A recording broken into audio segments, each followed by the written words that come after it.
শান্তিপুরে জল জমে চরম ভোগান্তি, প্রশাসনের হস্তক্ষেপ দাবি এলাকাবাসীর। মাত্র আধ ঘন্টার ভারী বৃষ্টিতেই হাঁটু সমান জলে তলিয়ে গেল শান্তিপুরের শহরের গুরুত্বপূর্ণ রাজপথ।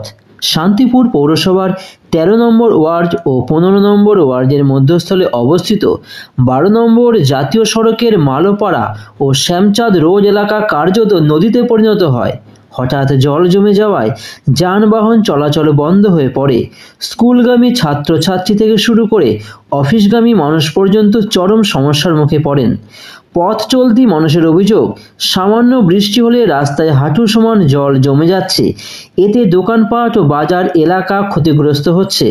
অনেক দোকানের ভিতরে জল ঢুকে পণ্য সামগ্রী নষ্ট হচ্ছে।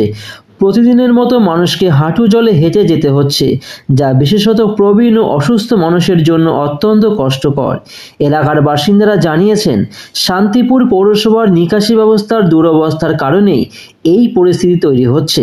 দীর্ঘদিন ধরে নিকাশি ব্যবস্থা সংস্কারের দাবি জানানো হলেও কোনো কার্যকর পদক্ষেপ নেওয়া হয়নি। ফলে প্রতিবার বৃষ্টির সময় একই চিত্র দেখা দিচ্ছে। স্থানীয়দের বক্তব্য, এভাবে চলতে থাকলে একদিন বড় দুর্ঘটনা ঘটতে বাধ্য।